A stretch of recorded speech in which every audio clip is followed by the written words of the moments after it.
Hello sewists, I'm Andrew. Thank you for joining me. I think most of us are guilty of owning some kind of gadget or technology that we don't use to its full potential. I'm not just talking about mobile phones or laptops. Even my toaster has got features that I haven't used on it. Well, the same can be said of sewing machines. As part of the FAF Ambassador programme, I'm lucky enough to get to play with a dream machine like this. It's the Creative 1.5. It's a sewing machine and embroidery machine as well. So not only does it have 150 built-in stitches, including 7 different types of buttonhole, it's also got 2 alphabets, but with the embroidery extension unit, you can take your embellishments to a whole new level. I'm not getting the embroidery unit out today. I'm going to demonstrate some of the built-in decorative stitches. Often overlooked, they have to be one of the easiest ways to personalise a project at the touch of a button. Whether or not you're thinking of upgrading your sewing machine, I'm here to hopefully encourage and inspire you to break free of the straight stitch and take your machine out for a real spin. Now, let's take a look at those stitches. There are 150 here to choose from, including 7 buttonholes. These are the utility stitches. Number 32 here, one of my favourites. That's for sewing on buttons with. You've got the quilting stitches. Love number 57, looks like a transformer. The decorative stitches, as well as 2 alphabets. That'll be what I'm using today. But before we get too far into that, let me tell you what I'm making. I am going to be making the LB bucket hat, the Sorrento bucket hat, sorry, from LB Textiles. The pattern comes out on 3 sheets of A4, like this. You can see some of the markings here where on my own version I've shortened the brim by taking a centimetre out, trued up the lines, done the same thing on the band by taking a couple of centimetres out just to shorten that down. But for the one I'm making today, there are no modifications at all. What I have done to the pattern though is rather than cutting all the different pieces on the fold, I cut the pattern out on the fold first so that I get a circle. I cut out 2 of these. My band piece goes from a piece this size to a piece this size, so I just need to cut 1 on the fold for the outer, 1 on the fold for the lining, and the same thing with the brim. I make a double-sized piece, so I just need to cut 1 for the outer, 1 for the lining on the fold. I am guilty of making this hat quite a few times before. Not all for me, some for Mr. A. I've made a few for our cousins. I do have, yeah, I've made quite a few. So the one I'm making today is for a friend. She's got beautiful big hair, and so I'm making the size large to fit over that. I haven't made any other modifications other than I am adding an extra band to the band piece. I've just cut out a piece that mirrors the bottom of this, folded the top over, and I'll stitch it on as I go along. But before I can get on with the decorative stitches, I need to make a hat. Cue the fast forward.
Right, now that's done, let's take a look at those stitches. To program the first sequence, I'm going to type in 1, 2, 6 for stitch 1, 2, 6.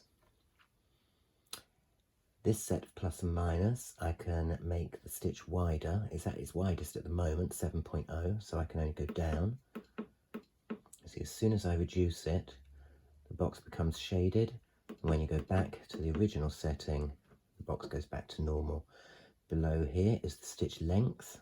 I can take that up to a maximum of 5 and down to a minimum of 2.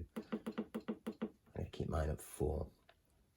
Also, if you press the information button here, you get needle suggestions, regular needle, foot suggestions, foot 2A, interfacing, have the feed dogs engaged. Not quite sure what that one means, but this is thread tension. So there's lots of information there just by pressing the I button.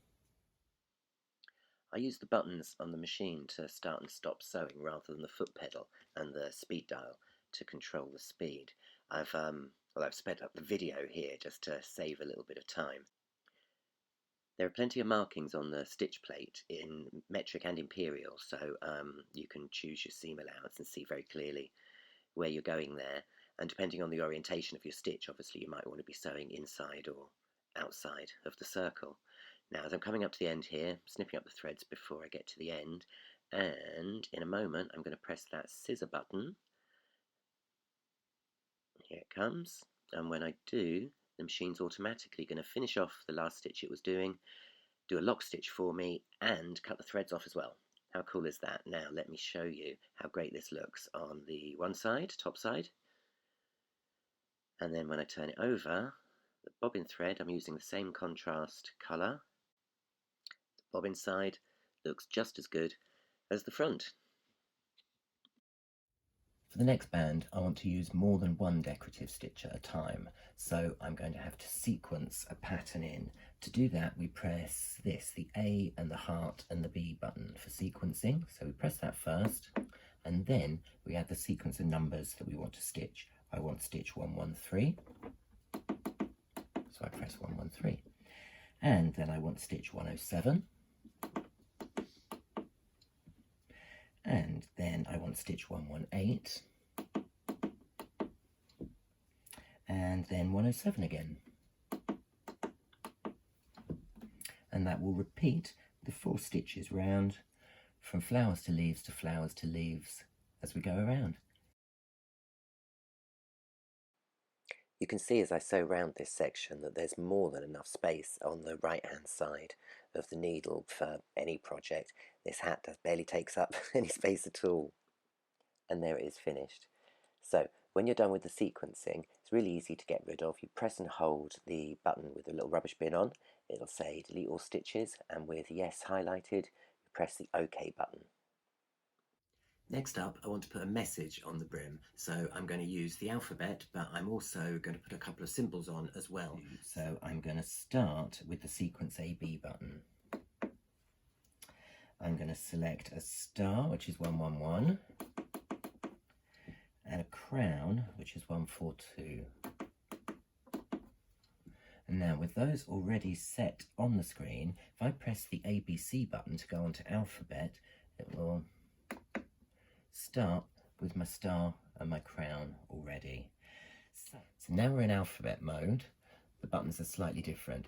If you want to move between the stitches on the top row, you can use the top plus and minus to move left and right. If you want to scroll between uppercase, lowercase and numbers and symbols, you use the middle, left and right. And to go between Cyrillic alphabet and this one, you use these plus and minus buttons. So let's program in my message. Oh yes, and the up and down buttons to move through the alphabet here. Okay, so we've got an O, and now I'm going to go to lowercase. The message is a joke for my friend. She's pregnant and we both love Drag Race, and it's going to be a sun hat giving shade, so it's her shade hat. As I stitch around, you can see that even without the IDT in place, the machine's got great control of the fabric and the words are coming out nice and clear. As I come up to the end, I slow the machine down a little bit and just stitch over the end of my first stitching, press the stop button, press the lock stitch, and then cut the threads.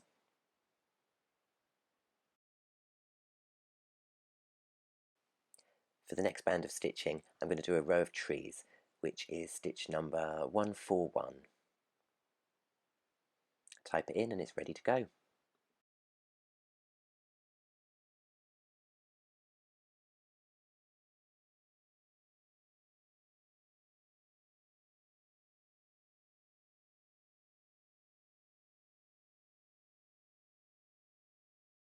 Well, that's the brim finished. As I said, I'm really pleased with that. You can see using the contrast stitching on both sides gives you just as nice a finish. Obviously, the lettering doesn't read on the inside, but you can see that the quality of the stitching is beautiful on both sides through there.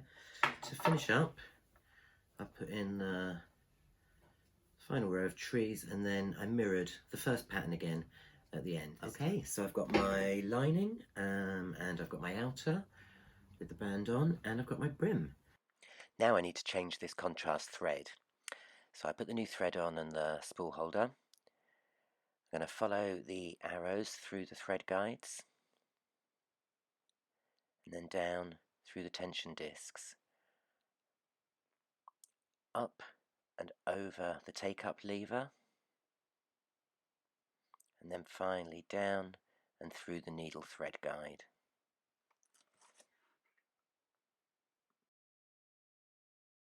To thread the needle, just pull the handle to engage the threader, loop the thread over the thread guide on the left and then to the right. As you release the handle, a tiny hook so small you can barely even see it will thread the needle for you. And I'm ready to carry on sewing. As this gets thicker, it's easier to use clips rather than pins. So you can just pop those in.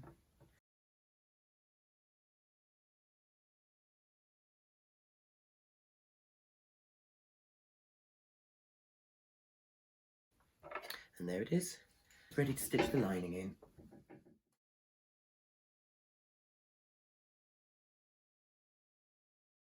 That's the lining in. Now we just need to pin and sew the outer. Now when it comes to sewing the whole thing together, here's a little something that I've recently started to love. There's wash away double-sided tape. So we can pop this down. Instead of pins, I can stick it right down on the edge of my stitching line.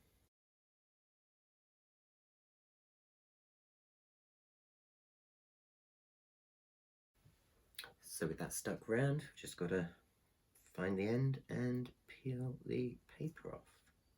This is always the trickiest bit. Get there in a minute. There it is.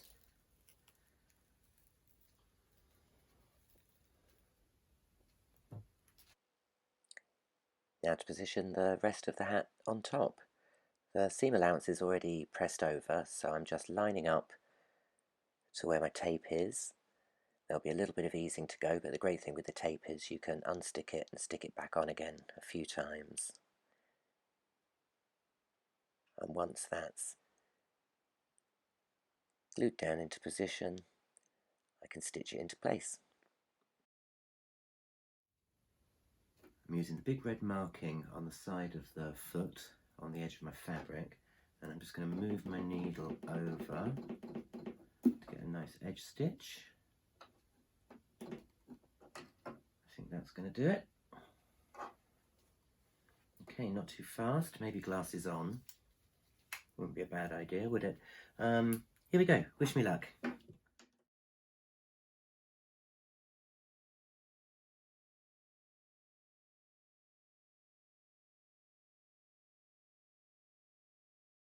Now just coming up to the end, I'll cross over where I first started stitching, and to finish up I press the scissor button and the machine will automatically lock stitch and cut the threads for me. And check the inside. Lovely. One hat. And there we have it. It could do with a press and it's a little on the big side for me, but I hope my friend's going to like it. Thank you for joining me today. I hope you're feeling inspired to break free of the straight stitch and get embellishing.